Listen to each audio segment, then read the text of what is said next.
New York City didn't rise on dreams alone. It rose on the backs of people who had nothing left to lose.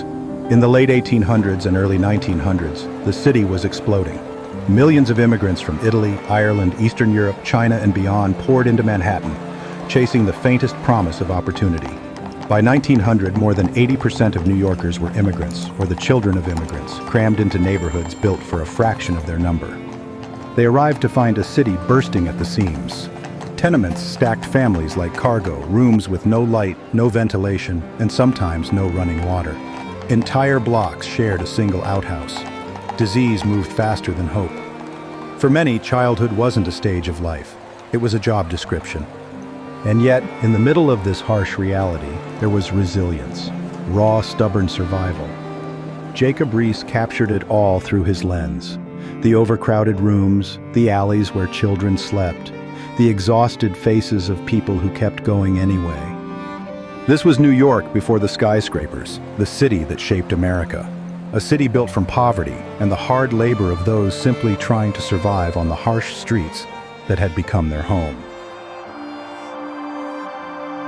Welcome to Animata Historia, breathing life into historic photographs from around the world to remind us of how we used to live, where we came from, and what made us who we are today.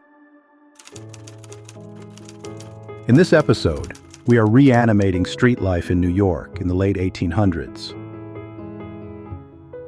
In the 1880s, 334,000 people were crammed into a single square mile of the Lower East Side in Manhattan, making it the most densely populated place on Earth.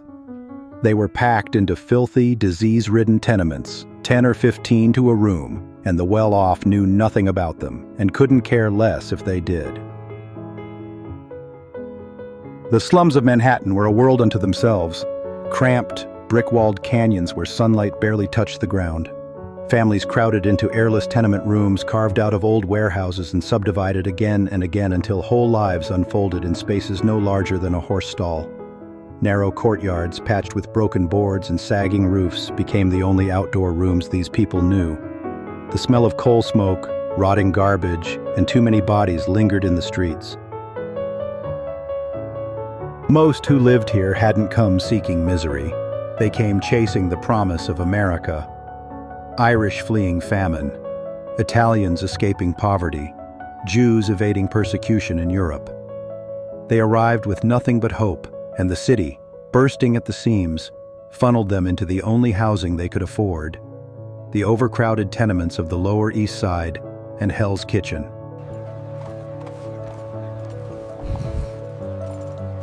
Piece by piece, they rebuilt their lives amid the chaos. Sewing shops and kitchens, street markets outside their doors, children playing in alleys that doubled as garbage pits. It was a hard life, yes, but for many, it was still better than the life they had left behind. The slum was not their destination, it was their beginning, the start of a new life.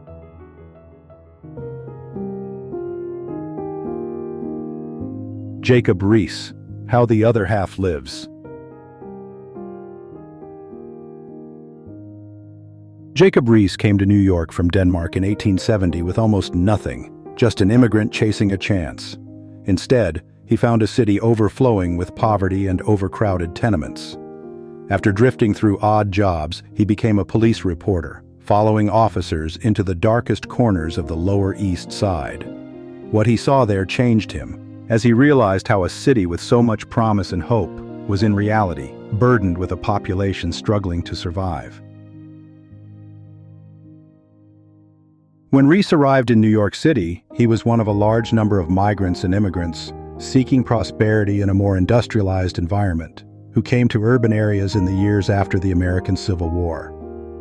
24 million people relocated to urban areas, causing their population to increase eightfold. Riis used his camera and his pen to show the public the reality most tried to ignore. His landmark 1890 book, How the Other Half Lives, exposed the harsh living conditions of the urban poor and pushed New York toward major housing reforms.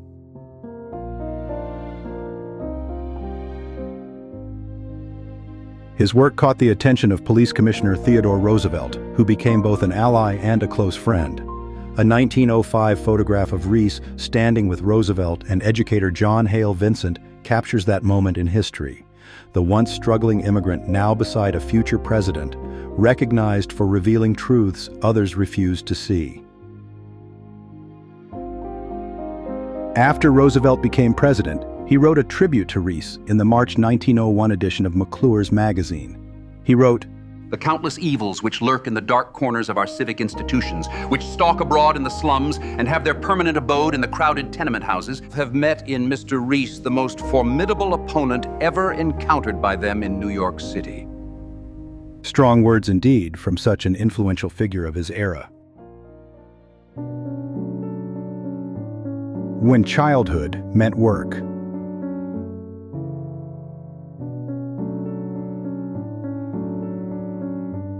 In 19th century New York, child labor existed because families were too poor to survive without every member working. Immigrant parents earned pennies, rent was crippling, and factories needed cheap, small, easily controlled workers. Children fit into tight spaces, worked long hours for almost nothing, and had no real legal protection. In a city growing faster than its conscience, childhood was often sacrificed just to keep a roof overhead and food on the table. These photographs freeze the rhythm of those streets, like this captured moment of an impoverished young girl holding a baby, sat in a doorway next to a garbage can. Scenes like this were common back then, but would cause a real stir were it seen in New York today.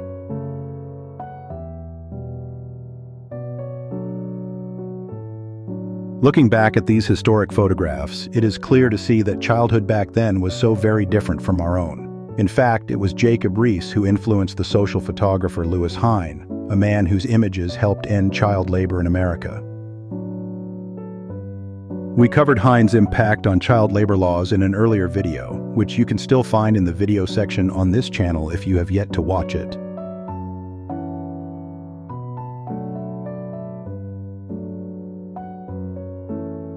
Here, Riis captured a young girl on the streets of Manhattan on her way back to her tenement, with what Riis described as cloth homework to be sewn.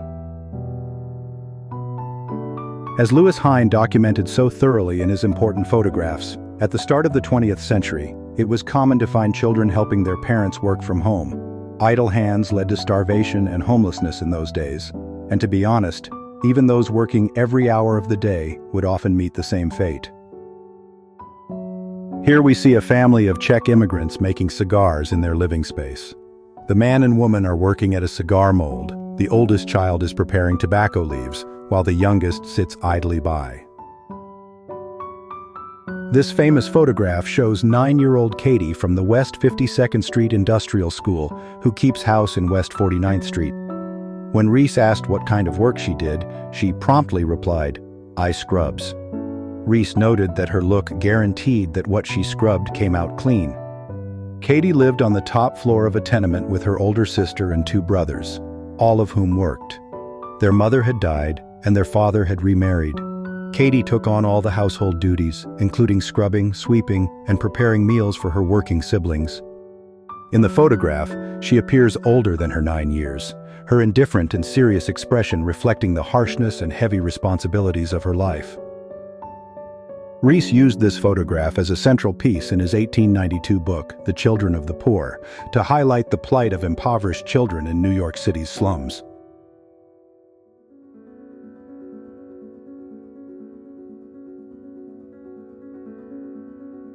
Childcare wasn't even considered work. It was simply your responsibility as a sibling or family member to take care of the youngest while the adults worked long, laborious hours for low pay.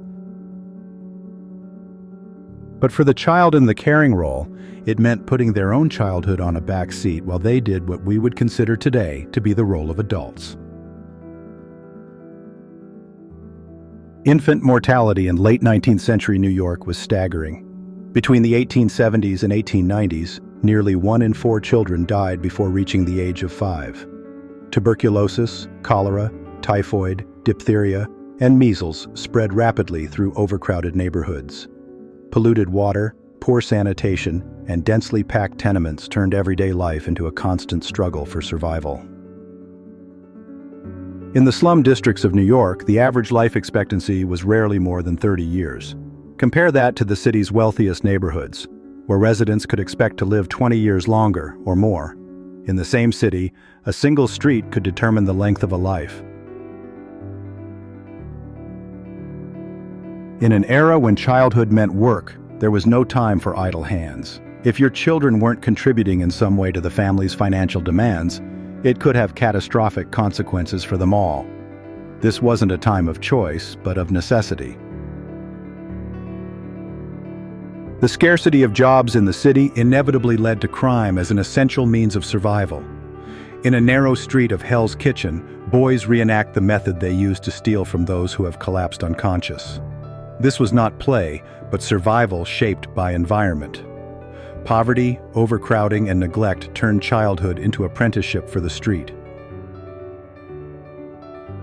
A dead horse lies abandoned and rotting in the road, unnoticed amid play and daily life. In neighborhoods like these, poverty collapsed the boundary between childhood and hardship, where survival left little room for innocence.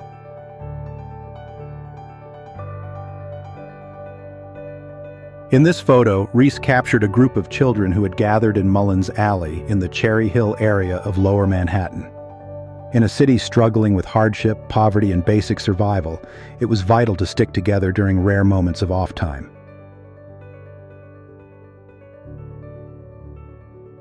On a sweltering summer day in 1912, children gather around a block of ice, licking its surface to escape the heat. In crowded streets where relief was scarce, even a moment of cold became a small luxury shared. Jacob Riis stumbled upon many sleeping children when out and about with his camera, collapsed with exhaustion after too much labor and late nights. Here we see a young girl slumped face down in a dilapidated New York apartment, her head a mere inches away from the stove and dirty iron cooking pots. These young boys were caught trying to keep warm on Mulberry Street, one of the most infamous overcrowded slum corridors in New York City and a central focus of Jacob Riis's photography. Much of the worst section, Mulberry Bend, was demolished in the 1890s and replaced with Columbus Park, but the street itself still exists today.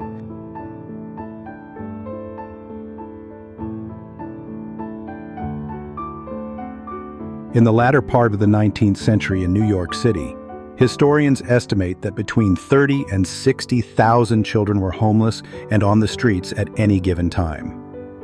New York's total population in 1890 was around 1.5 million. That means street children made up a visible, constant presence, not an edge case.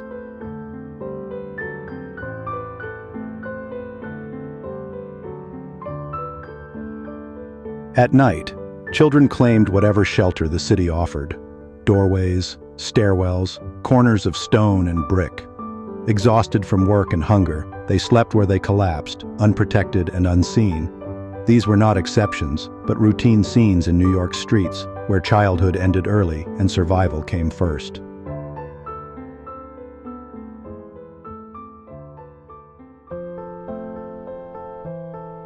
Real street life in old New York.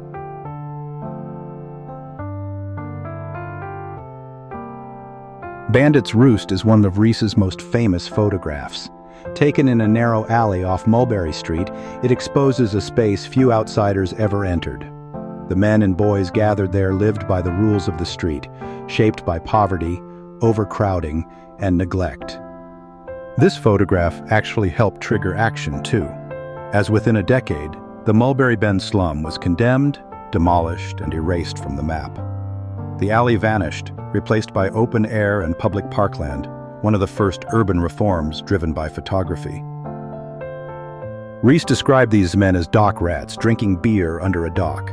He went on to explain, that's their business by day, drinking beer. At night they come out and sneak along the waterfront. There they lie in wait. And should their prey foolishly resist or make an outcry, well, dead men tell no tales. When Jacob Riis first heard of flash photography the year it was invented in 1887, his interest in photography as a means to expose the slums of New York began in earnest. Along with two amateur photographers who were also interested in the use of flash, Riis became one of the earliest photographers to actually use it in real-world conditions. His famous image, Bandits, Roost, wasn't actually taken by Riis, but one of his photographer friends, experimenting with flash for the very first time. Riis took this picture during a night raid with the sanitary police, who were there to shut the place down for illegally housing people for 5 cents a night instead of the minimum fee of 7. His camera flash exploded with a terrible bang, waking up these unsuspecting men from their slumber. You can see that some of them haven't even had time to open their eyes yet.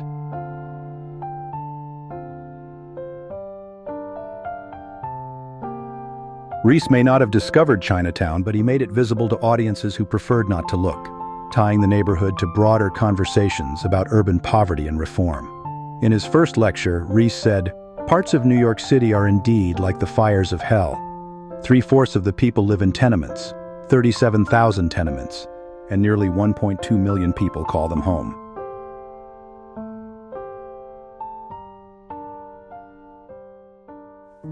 For tens of thousands of others living in the city, even a tenement home was out of reach. Riis discovered beggars and tramps all across Manhattan and described the homelessness problem as systemic, not marginal, but a constant presence.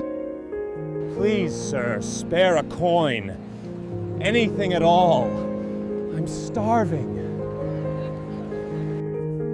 On January 25, 1888, Riis delivered his first lecture, How the Other Half Lives and Dies in New York. He said of the above image, "I told him if he'd sit still for a minute so I could take his picture, I'd give him 10 cents. That was probably the first and only 10 cents that man earned by honest labor in the course of his entire life.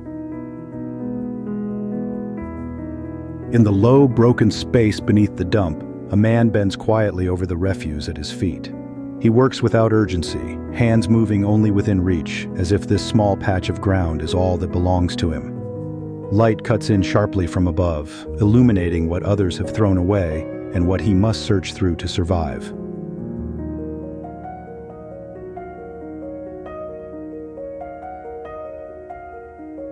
The Rivington Street dump was not a landfill in the modern sense, but an open refuse dump and sorting ground used by New York City in the late 19th century.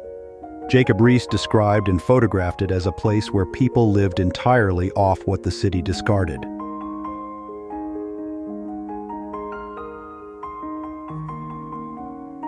In a coal cellar on Ludlow Street, a man sits at a table to observe the Sabbath.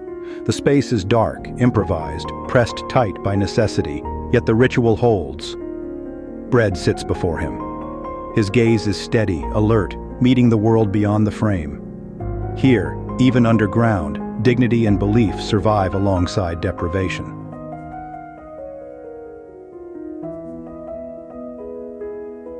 This man has built a makeshift bed and lies resting on a narrow wooden plank supported by barrels in a dark cellar.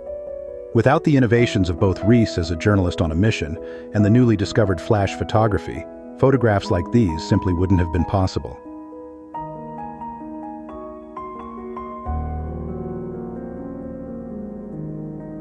When narrating this image, Riis said, "Let's go down into one of the alleys and see what goes on there at 3 o'clock in the morning.